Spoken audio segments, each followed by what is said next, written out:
దేవునికి స్తోత్రం కలుగును గాక. ఈరోజు దేవుని వాగ్దానం శుభ కార్యక్రమమునకు మిమ్మల్ని అందరినీ కూడా ప్రేమపూర్వకంగా ఆహ్వానిస్తూ ఉన్నాము. నేటి లేఖన భాగము సామెతల గ్రంథము 22వ అధ్యాయము 4వ వచనం చదువుదాము. యెహోవా యందు భయభక్తులు కలిగి ఉండుట వినయమునకు ప్రతిఫలము, ఐశ్వర్యమును ఘనతయు జీవమును దాని వలన కలుగును. దేవునికి స్తోత్రం కలుగును గాక. ప్రియ దైవజనమా, ఈ యొక్క ఉదయకాల సమయంలో దేవుడు మనకు ఉదయం మనకు అనుగ్రహింపజేసి చక్కటి మాటలు తెలియజేస్తూ ఉన్నాడు. ఇక భూలోకంలో మానవుడు దేని కొరకైతే పరితపిస్తాడో, ఐశ్వర్యము, జీవము, ఘనత, ఇవన్నీ కూడా కేవలము ఏ రీతిగా వస్తుందంటే దేవుని యందు భయభక్తులు కలిగి ఉండట ద్వారా మాత్రమే సాధ్యమవుతుందని చాలా క్లుప్తంగా తెలియజేస్తూ ఉన్నాడు. సొలొమోను దేవుని యందు భయభక్తులు కలిగి జీవిస్తూ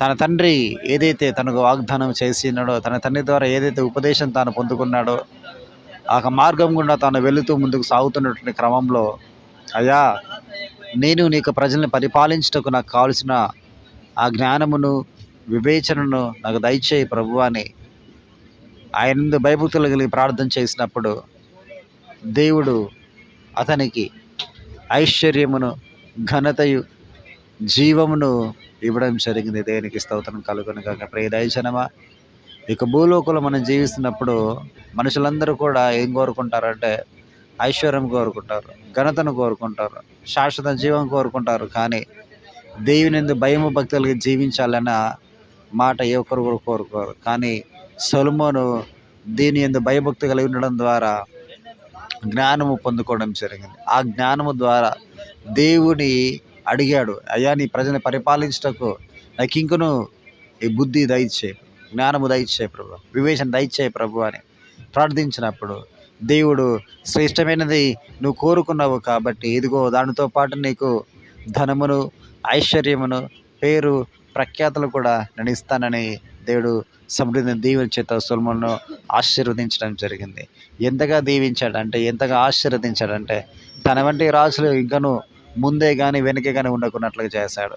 తన వంటి జ్ఞాని ముందే కానీ వెనకనే కానీ ఉండకున్నట్లుగా దేవుడు గొప్పగా బ్లెస్ చేస్తాడు. ప్రియ దైవజనమా, ఈరోజు మనం ఏది కావాలనుకుంటున్నా కూడా అది మనకు దొరకాలి అంటే ప్రాముఖ్యంగా ప్రప్రథమంగా మనం కావాల్సింది ఏంటంటే దేవుని యందు భయము భక్తి కలిగి మనం జీవిస్తే ఆటోమేటిక్గా నీకేది అక్కరగా ఉందో, నీకేది అవసరతగా ఉందో ప్రతి కొదువలన్నీ కూడా నిత్యంగా తీర్చివేయబడతాయి. అదే కీర్తన గ్రంథం 37వ అధ్యాయము అదే 4వ వచనంలో కూడా ఇదే మాట పడుతుంది.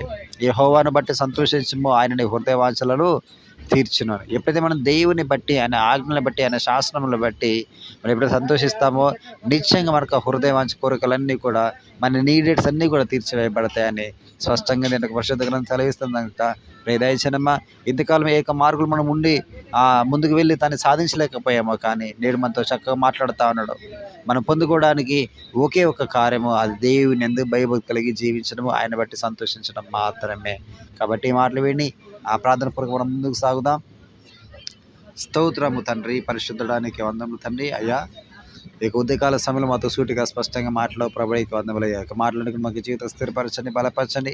వాక్యానుసారమైన జీవితం ప్రభు మీరు మాకు అనుగ్రహించి దాని ప్రకారం తత్ఫలితాలు మేము పొందుకుంటూ సహాయం తెచ్చండి. సొలొమోను ప్రభు ఆ విధంగా వెళ్ళిన అతని అద్భుతమైన దీవెన ఆశీర్వాదం పొందుకున్న రీతిగా నా ప్రభు నేను నా కుటుంబంకు నా రీతికి వెళ్ళి నాకు కావాల్సిన ప్రతిని పొందుకుంటూ నాతని ప్రాముఖ్యంగా నా కృపను, నీ దయను, నీ కనుకరను పొందుకుంటకు నీవే సహాయం తెచ్చింది ప్రభు. నీకు వందములు తని ప్రాముఖ్యంగా తను ఇంకా ఎవరైతే అనారోగ్యంతో బాధపడుతున్నారో అందరూ జ్ఞాపకం చేసుకుని తని ధైర్యపరచని, బలపరచని, రక్షణ ఆనంద వరకు దయచేయండి ప్రభు. నీకు వందములుగా కుటుంబంలో ఏది ఎక్కడికి ఉందో అవసరం ఉందో ప్రతి ఒక్కరు తన దానికి సమకూర్చిన ప్రభు. ఉద్యోగుల విషయాలు తన్ని, వివాహ సంబంధాల విషయాలు తన, గర్వఫలం విషయాల ప్రభా, వాటన్ని విషయాలు మేము మార్గం తెరిచి ప్రతి కుటుంబాన్ని బ్లెస్ చేయాల్సిందిగా ప్రార్థన చేస్తూ ఈ చిన్న ప్రార్థన ప్రభుత్వ హస్తాలకి అప్పచెప్పుకుంటూ మా ప్రభువును ప్రియరక్షకుడైనటువంటి యేసుక్రీస్తు వారి పేరట అడిగి వేడుకుంటున్నాము పరమ తండ్రి.